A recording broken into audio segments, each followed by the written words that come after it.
안녕하세요. 사연을 시작하기에 앞서 구독과 좋아요 부탁드려요. 감사합니다. 사연 시작해 볼게요.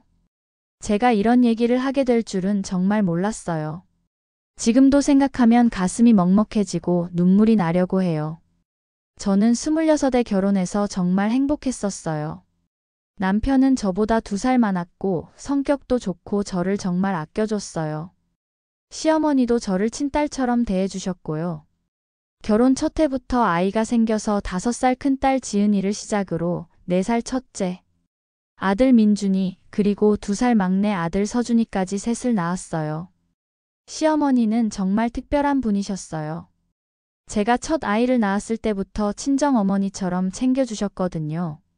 산후조리할 때도 친정엄마랑 번갈아 가면서 와서 돌봐주셨고, 두 분이 만나서도 정말 잘 지내셨어요. 친정엄마는 시어머니가 저를 어떻게 대해주시는지 보시고는 항상 감탄하셨어요. 보통 시댁에서는 며느리가 눈치 보기 마련인데 우리 시어머니는 정말 달랐거든요. 아이를 셋이나 연달아 낳으면서 몸이 많이 상했어요. 특히 막내를 낳을 때는 출산 후 몸조리도 제대로 못했거든요. 그런데 시어머니께서는 오히려 저를 걱정해 주셨어요. 아이고, 몸 다 상하겠네. 애를 셋이나 낳고 힘들어서 어째. 시어머니는 일주일에 2~3번은 오셔서 아이들 봐주시고 제가 힘들어할까봐 집안일도 도맡아서 해주셨어요. 특히 제가 좋아하는 된장찌개나 미역국 같은 걸 끓여주실 때는 정말 고마웠어요. 제가 몸이 약해서 입맛이 없을 때도 해서나 이거 먹어봐. 네가 좋아하던 거야 라며 정성스럽게 챙겨주셨거든요. 저는 정말 복받은 며느리라고 생각했어요. 남편도 집안일 많이 도와주고 아이들과도 잘 놀아줬고요. 비록 넉넉한 형편은 아니었지만 그래도 성실한 남편 덕분에 큰 어려움은 없었어요. 그런데 그 평범하고 행복했던 일상이 한순간에 무너져 버렸어요. 가을이었어요. 남편이 일을 마치고 집에 오는 길에 교통사고를 당했어요. 트럭이 중앙선을 넘어와서 정면 충돌했다고 했어요. 병원에서 연락을 받고 달려갔을 때 남편은 이미 의식이 없는 상태였어요. 수술을 해도 가망이 없다는 의사 선생님의 말을 듣는 순간 세상이 온통 하얗게 변하는 것 같았어요. 남편은 사흘을 버티다가 결국 떠났어요. 마지막까지 의식을 찾지 못해서 작별 인사도 제대로 못했어요. 그저 차가워져가는 남편의 손을 잡고 울기만 했어요. 장례식장에서의 사흘은 정말 악몽 같았어요. 아이들은 남편의 영정사진을 보며 아빠를 찾았고 저는 그런 아이들을 보면서 더욱 절망스러웠어요. 남편을 떠나보낸 후 집에 돌아왔을 때 저는 정말 망연자실했어요. 아이 셋을 어떻게 키워야 할지, 앞으로 어떻게 살아야 할지 막막했어요. 남편이 다니던 회사에서 위로금을 주긴 했지만 그것만으로는 턱없이 부족했고 무엇보다 혼자 아이 셋을 키운다는 게 너무 두려웠어요. 매일 울었어요. 아이들이 잠든 후에는 베개를 안고 소리내어 울었고 낮에도 혼자 있을 때면 눈물이 멈추지 않았어요. 밥도 제대로 못 먹었고 잠도 제대로 못 잤어요. 아이들이 엄마 왜 울어? 라고 물으면 괜찮다고 말하면서도 속으로는 무너져 내렸어요. 그런데 남편이 떠난 지 1달쯤 지났을 때였어요. 시어머니께서 갑자기 오셨는데 평소와는 다른 모습이셨어요. 얼굴이 많이 마르셨고 표정도 어두우셨어요. 아무래도 자식을 먼저 떠나보낸 슬픔이 깊었겠죠. 저도 힘들었지만 시어머니는 더 힘드셨을 거예요. 그런데 가방에서 통장을 꺼내시더니 제 앞에 놓으셨어요. 혜선아, 이거 받아라. 통장을 열어보니 정확히 2억이었어요. 저는 깜짝 놀라서 시어머니를 쳐다봤어요. 어머니, 이게 뭐예요? 이런 돈을 어디서? 내 평생 모은 돈이야. 이거 가지고 아이들 잘 키워. 그런데 시어머니의 다음 말에 저는 더욱 당황했어요. 그리고 혜선아, 우리 이제 여기서 인연 끊고 살자. 네. 어머니, 갑자기 왜 그러세요? 제가 뭘 잘못했나요? 저는 정말 이해할 수 없었어요. 시어머니는 항상 저를 친딸처럼 아껴주셨는데 갑자기 왜 이런 말씀을 하시는 건지. 혹시 제가 남편을 제대로 지키지 못했다고 생각하시는 건지 아니면 아이들이 부담스러우신 건지. 어머니, 저 정말 모르겠어요. 뭐가 문제인지 말씀해 주세요. 제가 고칠게요. 하지만 시어머니는 고개만 저으셨어요. 아니다, 혜선아. 너 잘못한 거 하나도 없어. 그냥 이제 각자 살아가자. 나도 나이 들어서 너한테 짐만 될 것 같고. 무슨 말씀이세요? 어머니가 무슨 짐이에요? 저는 어머니가 계셔서 얼마나 든든한데요. 저는 울면서 시어머니의 손을 잡았어요. 남편을 잃고 혼자가 된 상황에서 시어머니마저 떠나신다면 저는 정말 혼자가 되는 거였어요. 하지만 시어머니는 제 손을 뿌리치며 일어서셨어요. 혜선아, 이 돈 가지고 아이들 잘 키워. 그리고 너 아직 젊다. 새 출발해야지. 우리 아들도 그걸 바랄 거야. 어머니. 제가 아무리 불러도 시어머니는 돌아보지 않으시고 그냥 나가셨어요. 그게 시어머니와의 마지막 만남이었어요. 그 후로 아무리 전화를 드려도 받지 않으셨어요. 시어머니 집에 찾아가 봐도 문을 열어주지 않으셨고 이웃분들께 여쭤보니 이사 가셨다고 하셨어요. 저는 정말 이해할 수 없었어요. 왜 갑자기 저를 멀리 하시는 건지, 2억이라는 큰 돈은 또 어디서 구하신 건지. 그때부터 정말 힘든 나날이 시작됐어요. 아이 셋을 어린이집에 보내고 저는 아르바이트를 시작했어요. 오전에는 마트에서 일하고 오후에는 음식점에서 일했어요. 때로는 밤늦게까지 일해야 했는데 그럴 때는 친정엄마가 아이들을 돌봐주셨어요. 매일이 전쟁 같았어요. 새벽에 일어나서 아이들 밥 차려주고 어린이집에 데려다주고 일하러 가서 하루 종일 뛰어다니고 아이들 데리러 가서 저녁 차려주고 씻기고 재우고 그리고 다음날 또 똑같은 일의 반복이었어요. 몸도 마음도 지쳐갔어요. 특히 아이들이 아플 때는 정말 막막했어요. 병원비도 부담스럽고 일도 빠져야 하고 그럴 때마다 시어머니 생각이 났어요. 왜 저를 혼자 두고 가셨을까 정말 이해할 수 없었어요. 그렇게 2년이 흘렀어요. 아이들은 조금씩 컸고 저도 어느 정도 적응해 갔어요. 큰딸 지은이는 이제 7살이 되어서 동생들을 돌보는 것도 제법 능숙해졌고 민준이도 6살이 되어서 말도 잘 듣게 됐어요. 막내 서준이는 4살이 되었고요. 그런데 어느 날 갑자기 병원에서 전화가 왔어요. 지향순 씨 보호자이신가요? 지향순, 그건 시어머니 성함이었어요. 저는 깜짝 놀라서 아이들을 친정에 맡기고 병원으로 달려갔어요.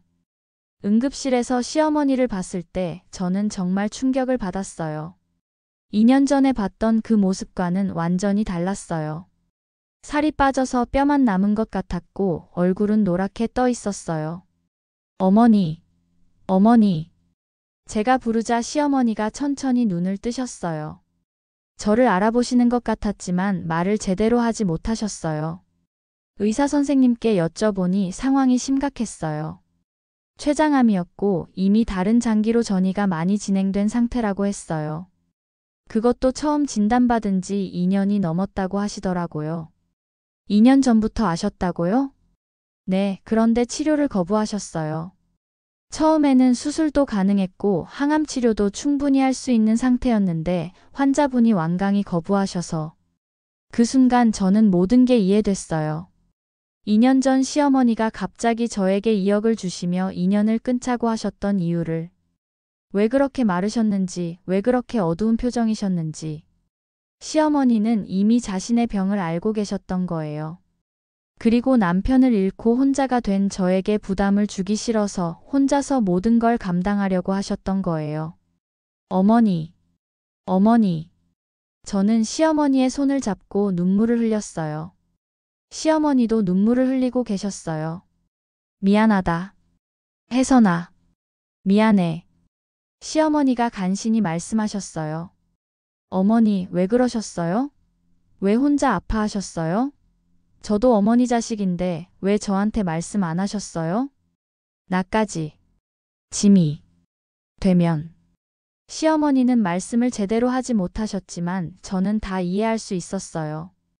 시어머니는 저를 위해서 그런 선택을 하신 거였어요. 하지만 이미 너무 늦었어요. 의사 선생님은 길어야 며칠이라고 하셨어요. 저는 그 며칠 동안 시어머니 곁을 지켰어요. 아이들도 데리고 와서 할머니와 마지막 시간을 보내게 했어요. 아이들은 할머니가 왜 이렇게 아프신지 몰라서 신기해하기도 하고 또 무서워하기도 했어요. 특히 큰딸 지은이는 할머니가 아빠처럼 하늘나라로 가시는 건지 물어봤어요. 저는 뭐라고 대답해야 할지 모르겠더라고요. 시어머니는 마지막까지 아이들을 보시며 미소를 지으려고 노력하셨어요. 그리고 저에게도 계속 미안하다고 고맙다고 말씀하셨어요.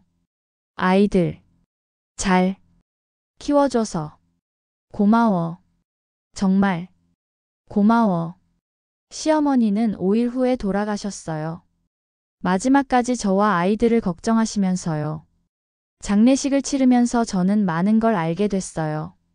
시어머니가 제게 주신 2억이 시어머니 집을 파신 돈이었다는 것도, 그 후로 시어머니가 작은 원룸에서 혼자 지내셨다는 것도, 그리고 아프신 걸 아시면서도 자식을 떠나보낸 직후라 아마도 치료를 받을 의지가 없으셨던 것 같았어요. 시어머니의 유품을 정리하다가 저는 일기장을 하나 발견했어요. 마지막 장에 이런 글이 적혀 있었어요. 며느리에게 미안하다. 남편을 잃고 힘들어할 때 내가 옆에 있어줘야 하는데 오히려 짐이 될까봐 두렵다. 그래도 혜선이는 강한 아이니까 아이들과 함께 잘 살아갈 것이다. 내가 할 수 있는 건 집을 팔아서라도 돈을 남겨주는 것뿐이다. 아이들이 크면 할머니가 얼마나 사랑했는지 꼭 말해달라고 혜선이에게 부탁하고 싶다. 고마운 우리 며느리. 그 글을 읽으면서 저는 정말 많이 울었어요. 시어머니가 얼마나 저희를 사랑하셨는지, 얼마나 우리를 위해 희생하셨는지 알 수 있었어요. 시어머니를 남편이 있는 납골 땅에 모셨어요. 이제 아들을 만나서 아프지 않으시길 바라는 마음에서요. 그 후로 저는 더욱 열심히 살기로 했어요. 시어머니의 사랑에 보답하기 위해서라도 아이들을 잘 키우고 싶었어요.